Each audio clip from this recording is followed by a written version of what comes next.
السلام عليكم ورحمة الله وبركاته. الصلاة والسلام عليك يا رسول الله. الصلاة والسلام عليك يا حبيب الله. الصلاة والسلام عليك يا شفيع المذنبين. الصلاة والسلام عليك يا رحمة للعالمين. الصلاة والسلام عليك يا أولياء الله. الحمد لله الحمد لله الحمد لله وحده لا شريك له ولا ند له، والصلاة والسلام على من كان نبيا بعده. الحمد لله أحمده حمدا بعد حمد، وعلى آله وصحبه وأهل بيته أجمعين. أما بعد فقد قال الله تعالى: إن الله وملائكته يصلون على النبي يا أيها الذين آمنوا صلوا عليه وسلموا تسليما. يا اللهم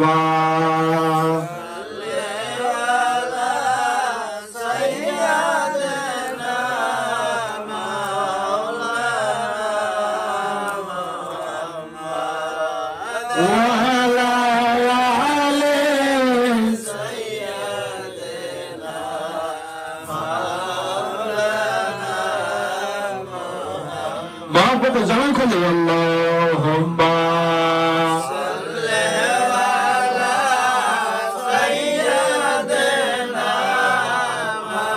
مولانا محمد وعلى آل سيدنا مولانا محمد. قل يا زوري ما في مرحواي وريا زوري مدينة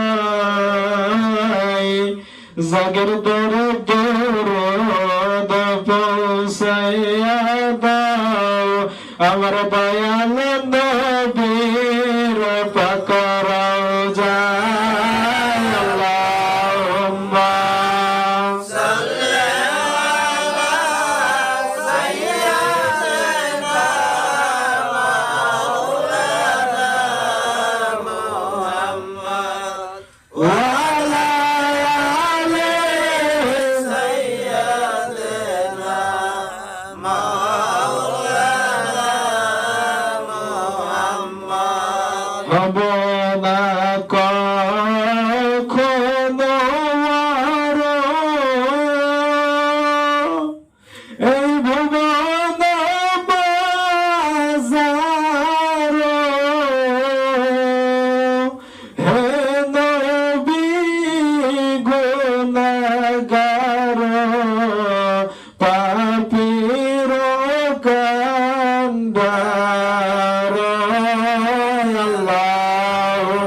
আমি চাই না বেহেশত, চাই না জাহান্নাম। আমি চাই না বেহেশত, ভয় পাই না জাহান্নাম।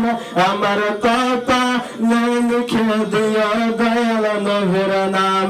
আমার কপালে লিখে দিও সরনরিনার নাম।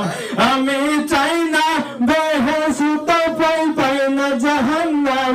আমি চাই না বেহেশত, ভয় পাই না জাহান্নাম।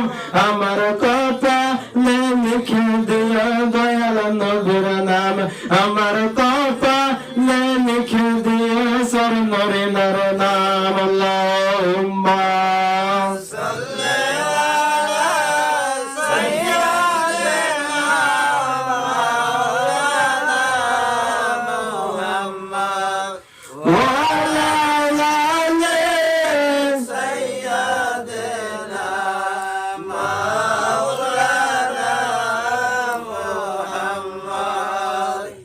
আল্লাহ পাকে একটু সতর্ক শুকরিয়া জানাই যে আল্লাহ পাক দয়া করে মায়া করে ভালোবেসে বছরের শেষে আমাদেরকে আল্লাহর বন্ধু নির্ধারিত খানকা শরীফে বসার তৌফিক দান করে দিলেন। এই জন্য সকলে আল্লাহর কাছে শুকরিয়া আদায় করি আলহামদুলিল্লাহ।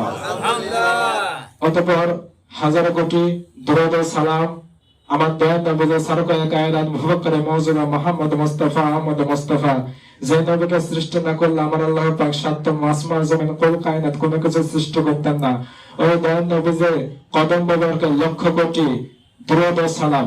অতঃপর কদম বসে আরজ করে আখির জামানার শ্রেষ্ঠ ওলি আমার জিন্নবী গৌস আজম দয়াল বাশারাত পুরি সরনরনা হুজুরকে পবিত্র কদম মোবারকে আমার দয়াল বাবার আওলাদ ওলি পীরজাদা গোলাম মুস্তাফা নকশবন্দি মাজিদ রাহমাতুল্লাহ আলাইহি বর্তমান গদিশা হুজুরকে দাজান সহ আমরা হুজুরের কদম অগণিত কদম বসে আরজ করে আমি আমার আওয়াজ সামনে দিকে আগাবো। মহান আল্লাহ পাক আমার জিন্দাতের ওসিলায় আমাকে সঠিকভাবে কিছু কথা বলার এবং আপনাদেরকে শোনার তৌফিক দান করবে। সকলে বলে আমিন।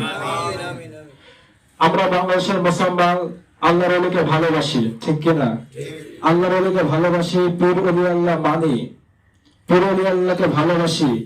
কিন্তু আমাদের সমাজের মধ্যে কিছু কিছু মানুষ দেখবেন যারা কোরআন মানে হাদিস মানে না। আবার এক শ্রেণীর মানুষ আছে যারা কোরআন মানে হাদিসও মানে কিন্তু ইমাম মানে না। তাদেরকে ইংরেজদের আমলে তাদের একটা নাম ছিল, সে নাম হলো আহলে হাদিস। নাম কি? এই আহলে হাদিসের কাজ হলো তারা কোরআন মানে হাদিসও মানে কিন্তু ইমাম মানে না। তাদেরকে ইংরেজদের আমলে বেটে কাগজে তাদের নাম লেখা ছিল, তারা হলো আহলে হাদিস। এই প্রকার মানুষ আমাদের সমাজের মধ্যে আছে। তো যারা ইমাম মানেন না, কোরআন মানেন হাদিসও মানে কিন্তু ইমাম মানে না, তারা কি প্রকৃতপক্ষে কোরআন মানলেও? যারা কোরআন মানে না তাদের ব্যাপারে আল্লাহ পাক কোরআনের মধ্যে কি ঘোষণা করেছেন একটু খেয়াল করবেন। পবিত্র কোরআনুল কারীমের মধ্যে সূরা নিসার 115 নম্বর আয়াত, কত? 115 নম্বর আয়াত সূরা নিসা। এখানের মধ্যে আমার আল্লাহ পাক স্পষ্ট বলেছেন, যারা পারেন তারা মহব্বত তিলাওয়াত করেন। বিসমিল্লাহির রাহমানির রাহিম।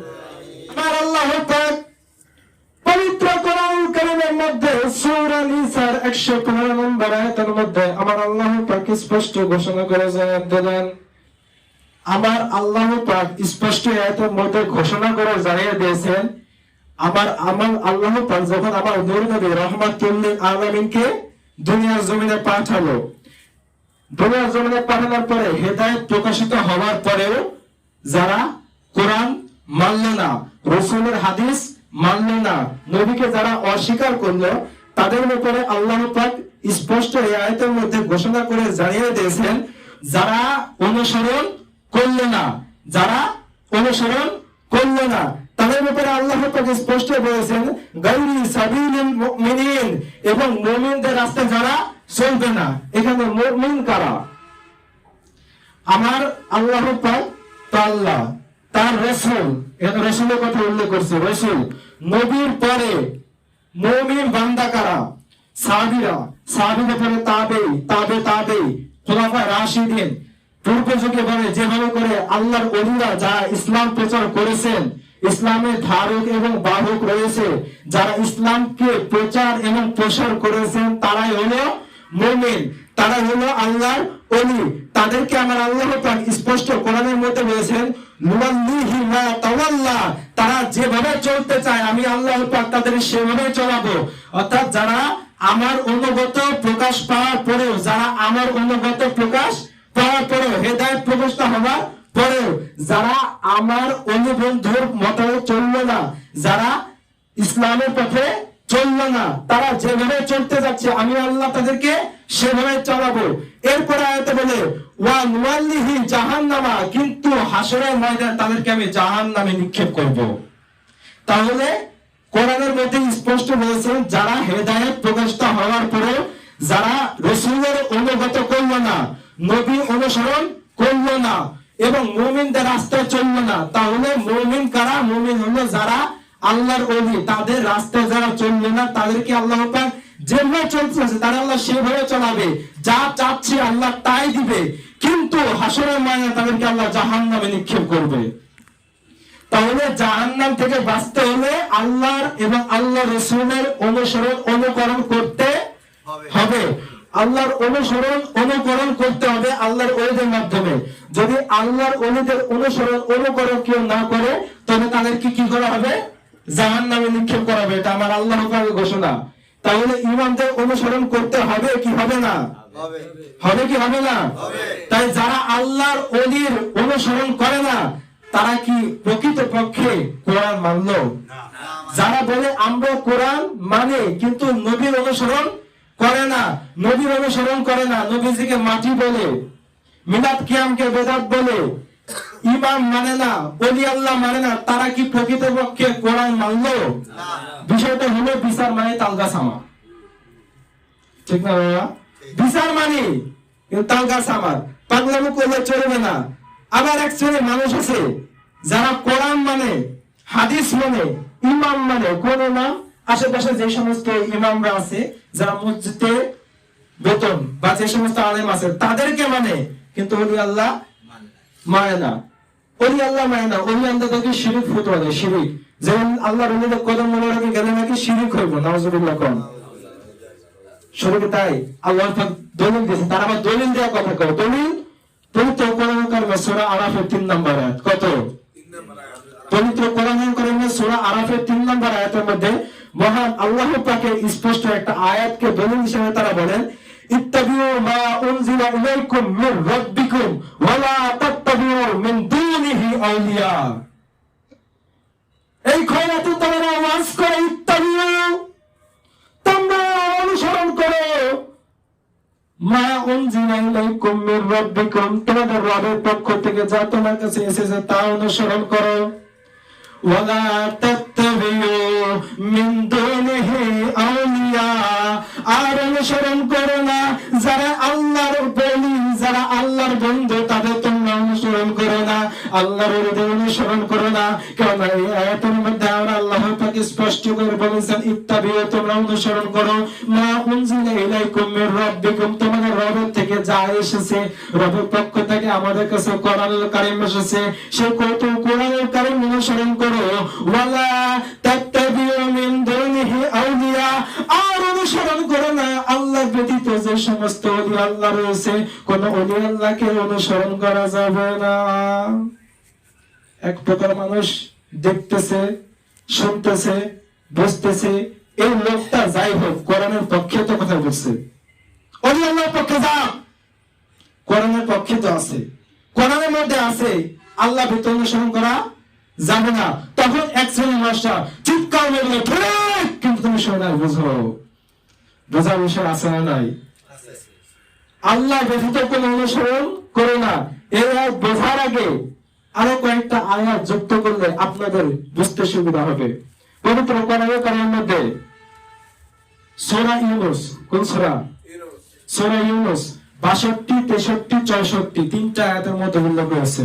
62 নম্বর আয়াতের মধ্যে আল্লাহ পাক স্পষ্ট বলেছেন, আলা ইন্না আউলিয়া আল্লাহি লা খাউফুন আলাইহিম ওয়া লা হুম ইয়াহজানুন। আল্লাহ পাক এই আয়াতের মধ্যে স্পষ্ট করে বলেছেন, আলা ইন্না আউলিয়া আল্লাহ, যারা আল্লাহর বন্ধু। আল্লাহ পাক শুরুতে বলেছেন আলা, সাবধান, ইন্না আউলিয়া আল্লাহ, যারা আল্লাহর বন্ধু, লা খাউফুন আলাইহিম তাদের কোনো ভয় নাই, ওয়ালা হুম ইয়াহজানুন তাদের কোনো চিন্তা নাই। কিয়ামত হাসর দুই জায়গায় তারা নিশ্চিন্ত জোগালে বলেন সুবহানাল্লাহ। এরপরে 63 নম্বর আয়াতের মধ্যে বলেন, 62 নম্বর আয়াতে বলেন, আলা ইন্না আউলিয়া আল্লাহি লা খাউফুন আলাইহিম ওয়ালা হুম ইয়াহজানুন। 63 নম্বর আল্লাযীনা আমানু ওয়া কানু ইয়াত্তাকুন, তারা প্রকৃতপক্ষে ঈমানদার, তারাই আউলিয়া, তারাই সঠিক। দুনিয়া এবং হাসরে কোন জায়গায় তাদের ভয় নাই। লা খাউফুন আলাইহিম ওয়া লা হুম ইয়াহজানুন, দুনিয়া এবং আখিরাত কোন জায়গায় তাদের ভয় নাই, দুই জায়গায় তারা সুরক্ষিত, তাহলে তাদের ভয় নাই। তাহলে এই আয়াত দ্বারা আমরা একটা বিষয় স্পষ্ট বলতে পারি যে এই আয়াতটা অবশ্যই আল্লাহর ওলির পক্ষে পজিটিভ আয়াত, ঠিক কি না? সূরা আরাফের 3 নম্বর আয়াতের মধ্যে আল্লাহ বলেছেন, ওয়ালা তাত্তাবিউ মিন দুনি আউলিয়া, আল্লাহ ব্যতীত যে সমস্ত ওলি আল্লাহ তাদের অনুসরণ করো না। আর এই আয়াতের মধ্যে আল্লাহ বলেছেন, আলা ইন্না আউলিয়া, যারা আমার বন্ধু তাদের অনুসরণ তোমরা করো। তাহলে দুইটা আউলিয়া আমরা পেলাম, ওইখানে একটা আউলিয়া, এখানে একটা আউলিয়া। তাহলে ওটা কোন আউলিয়া, এটা কোন আউলিয়া, এটা আমাদের বুঝতে হবে কি হবে না? এটা আমরা বুঝি না, আন্দাজে চিৎকার বলছে আল্লাহর ইবাদত। সূরা আরাফের 3 নম্বর আয়াতের মধ্যে যে আউলিয়ার কথা বলেছেন, ওই আউলিয়াটা হলো মিন দুনিহি আউলিয়া, মিন দুনিহি আউলিয়া, যারা আল্লাহ ব্যতীত ওলি আল্লাহ, যারা আল্লাহ ব্যতীত ওলি আল্লাহ। মিন দুনিহি আউলিয়া, আরবি গ্রামের ভাষায় মিন দুনিহি আউলিয়া, যারা আল্লাহ ব্যতীত, আল্লাহর সাথে যার সম্পর্ক নাই, তাদের অনুসরণ তোমরা করো না।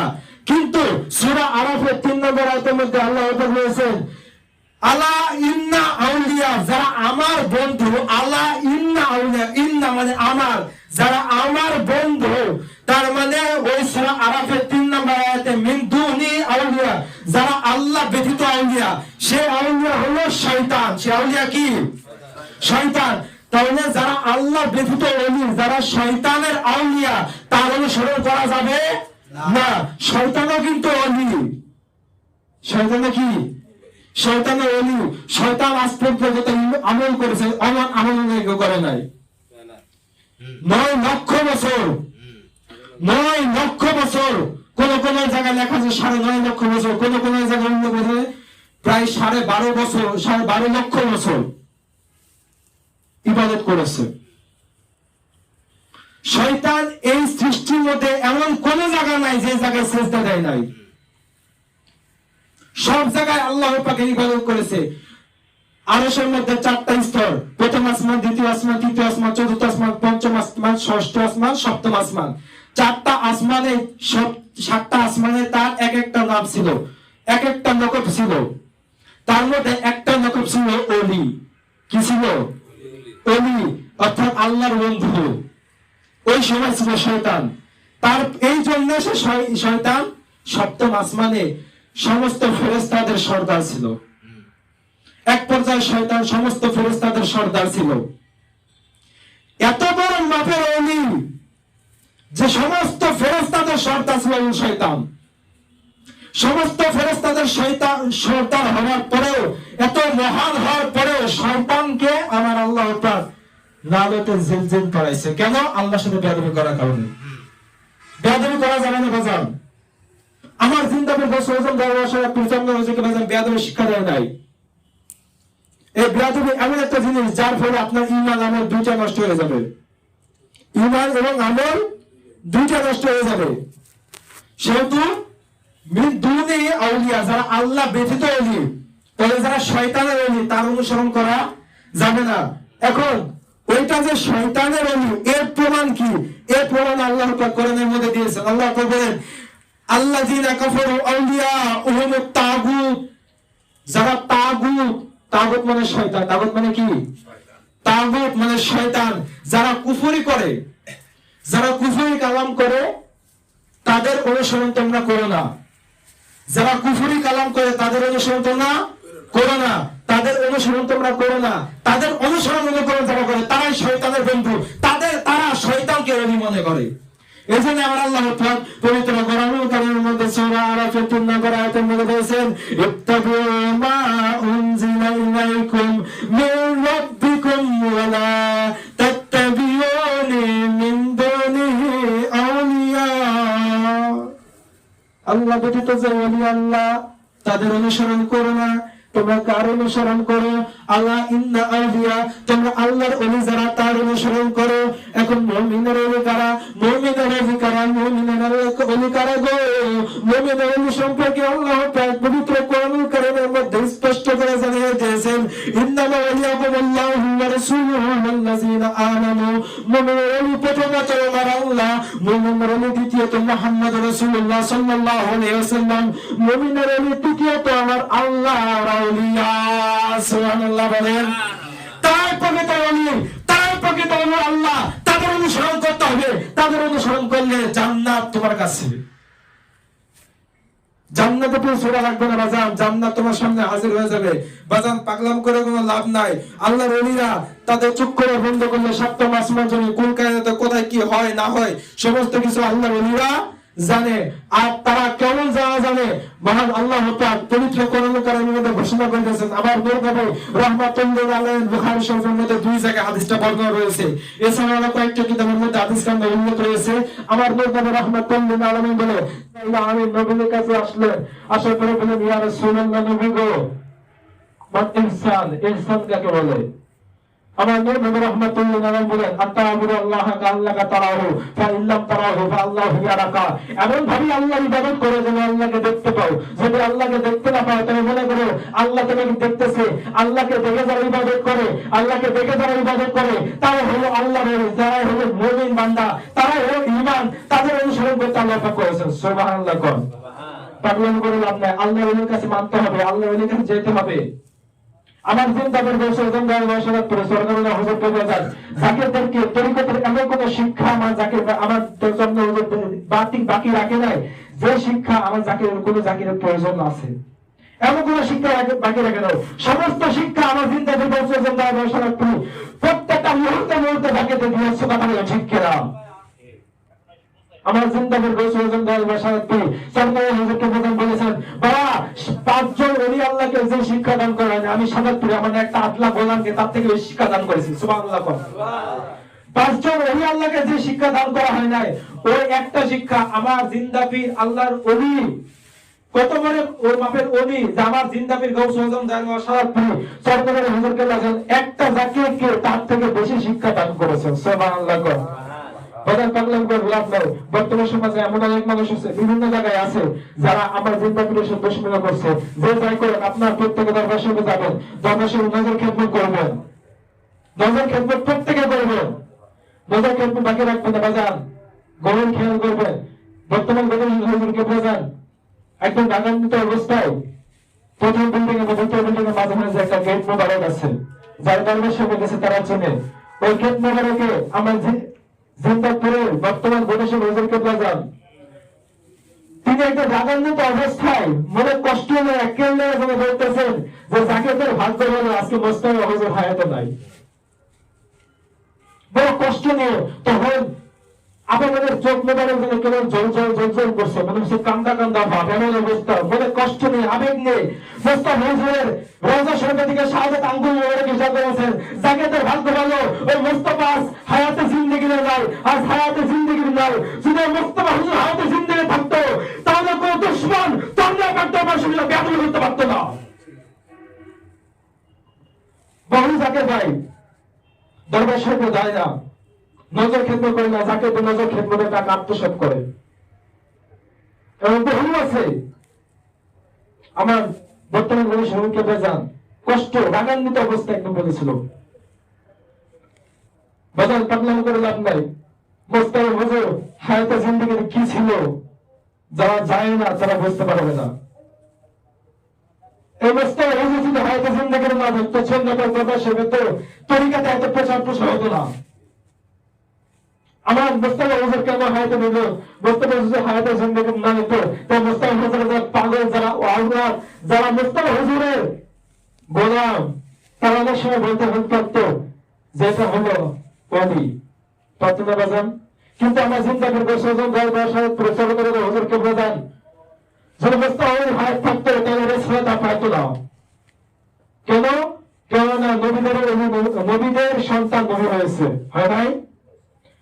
আমার নবী রাহমাতুল্লাহ আলাইহি হাদিসের মধ্যে স্পষ্ট বলেছেন আদম নবীর অনেকগুলো সন্তান হয়েছে, আমরা আদম নবীর সন্তান, কিন্তু আদম নবীর একটা সন্তান নাম হলো শীশ আলাইহিস সালাম, উনি হলেন দ্বিতীয় নবী। আদম নবীর পরে শীশ আলাইহিস সালাম নবী হয়েছে, আদমের সন্তান শীশ নবী হয়েছে, শীশ নবীর সন্তান নবী হয়েছে ইব্রাহিম আলাইহিস সালাম নবী। ইব্রাহিম নবীর দুইজন সন্তান, একজন সন্তানের নাম হলো একজন সন্তানের নাম হলো ইসহাক, আর একজন সন্তানের নাম হলো ইসমাইল। ইসমাইল আলাইহিস সালামের মাধ্যমে আমার গুরু নবী রাহমাতুল লিল আলামিন এসেছেন। ইসমাইল নবী হয়েছেন। ইসমাইল আলাইহিস সালামের ভাই ইসহাক উনিও নবী হয়েছেন। ওনার সন্তান ইয়াকুব উনিও নবী। ইয়াকুব আলাইহিস সালামের 11 জন সন্তান, মোট 12 জন, তার মধ্যে একজন নবী হয়েছে, সেটা হলো হযরত ইউসুফ আলাইহিস সালাম। কথা বলে ঠিক কিনা? প্রত্যেকে নবী হয়েছে, নবীর সন্তান নবী হয়েছে, কিন্তু আমার নবী রাহমাতুল্লিল আলামিনের সন্তান, একজন সন্তান ছিল, সন্তানের নাম ছিল ইব্রাহিম। নাম কি? ইব্রাহিম। ইব্রাহিমকে আমার আল্লাহ পাক দুনিয়ার জমিনে দিলেন। কেন দিলেন? কেন ইব্রাহিমকে যদি দুনিয়ার জমিনে না দিত তাহলে কাফের মুশরিকরা বলতো মুহাম্মদ সাল্লাল্লাহু আলাইহি ওয়াসাল্লাম কাছে পুত্র সন্তান জন্ম দেওয়ার ক্ষমতা নাই। নাউযুবিল্লাহ। এইজন্য আমার আল্লাহ পাক হযরত ইব্রাহিম আলাইহিস সালামকে নবীর দরবারে পাঠিয়েছেন। কিন্তু তাকে কেন নিয়েছেন? তাকে নিয়েছেন কেন? আমার আল্লাহ পাক বলেন, হুজুর যদি ইব্রাহিমকে না নেয় তাহলে আপনি কি খাতামুন নবী, শেষ নবী হবেন না। আমি আল্লাহ যদি আপনাকে শেষ নবী, খাতামুন নবী বলি, কাফের মুশরিকরা বলবে নবীর সন্তান তো নবী হয়েছে, সমস্ত নবী সন্তান নবী হয়েছে। নবীর সন্তান আল্লাহর বন্ধু এত বড় ওলি রাহমাতুল্লিল আলামিন, ওনার সন্তান তো নবী। এই জন্য তিনাকে দুনিয়ার জমিন থেকে উনি উঠিয়ে নিয়েছেন। ইব্রাহিম আলাইহিস সালামের উঠানোর মাধ্যমে আমার আল্লাহ পাক আমার নবীকে খাতামুন নবী বানিয়েছেন। যেরকম সুবহানাল্লাহ। আর আমার জিন্দাবীর দশ আজমদার বাবা সরাপুরি চার দরবার হুজুরকে বেজানকে রেসালাত দিয়েছেন মোস্তাফা হুজুরকে আয়াত জমিন থেকে উঠিয়ে নিয়ে।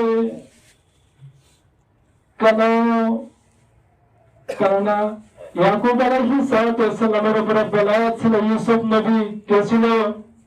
ইউসুফ নবী ছিল বেলায়াত। ইয়াকুব আলাইহিস সালামের উপরে বেলায়াত ছিল ইউসুফ নবী।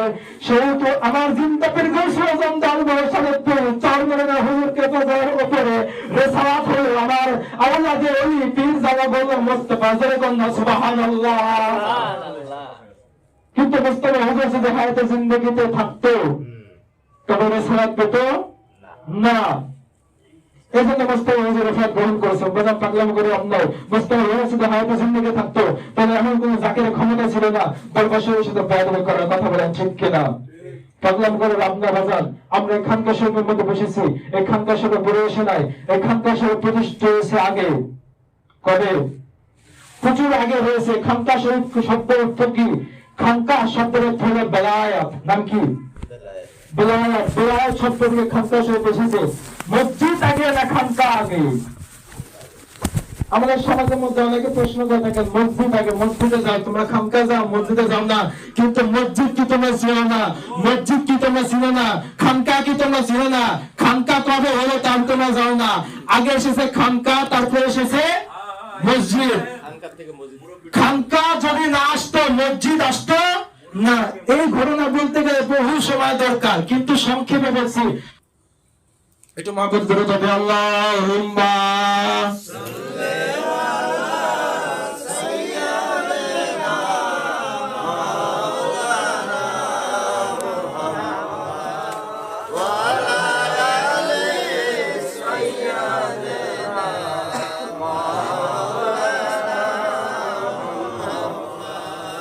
বাজান একটু গভীর খেয়াল করবেন।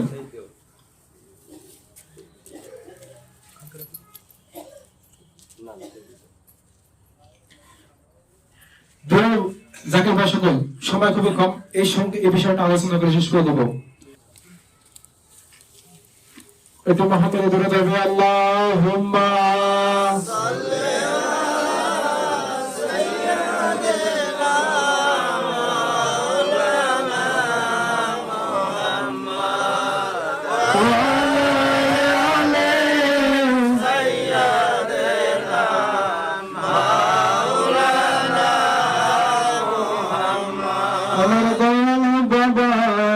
কদম ধরে সালাম জানাই রাসূল নবী গো আপনার মতো নারাজ ভ্রমণ করোনাই কোন পয়গম্বর আল্লাহুম্মা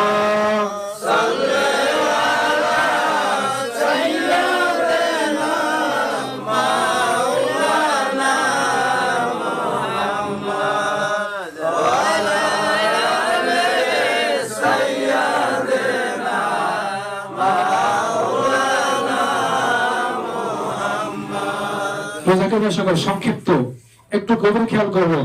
খানকা শব্দের অর্থ চারটা। কয়টা? অনেক ধরনের বর্ণ রয়েছে, অনেক অর্থ রয়েছে, তার মধ্যে চারটা অর্থ প্রসিদ্ধ। এই 4টা অর্থের মধ্যে একাধিক অর্থ রয়েছে, কিন্তু গভীর মনোযোগ যেহেতু এই 4টা আলোচনার মধ্যে করা যাবে না। তবে বড় নামাজ খাজা মঈনুদ্দিন চিশতি সান্তর রহমাতুল্লাহ আলাইহি যখন ভারতবর্ষের মধ্যে আসলো, আসার পরে তিনি বলেন না যে ইসলাম গ্রহণ করতে হবে, বাধ্যতামূলক করে নাই। তিনি নামাজ পড়ে, প্রত্যেকে দেখে ভালো লাগে নামাজ পড়ে, তিনি ওযু করে, প্রত্যেকে ওযু করে, তিনি আল্লাহ আল্লাহ জিকির করে, তারা পরে ওযু জিকির করে। এবার যখন জিকির করতে থাকলো তখন তিনি চিন্তা করলেন যে একটা জায়গায় বসানো উচিত, হুজুরকে একটা জায়গায় বসানো উচিত যেখানে বসে আমাদেরকে তরিকতের বিভিন্ন কথা বলবে, ইসলামের বিভিন্ন কথা বলবে। এই জন্য ইসলামের কথা বলার জন্য যে জায়গা তৈরি করলেন ওই জায়গাটাকে বলা হয় খানকা। এরপরে যাই হোক, সময় সংক্ষিপ্ত, যদি হায়াতে জিন্দা থাকে এই আলোচনা পরে করা হবে। মহান আল্লাহ পাক আমাদের সকলকে সহিহ বুঝ দান করুক, আমিন। আসসালামু আলাইকুম ওয়া রাহমাতুল্লাহি ওয়া বারাকাতুহু।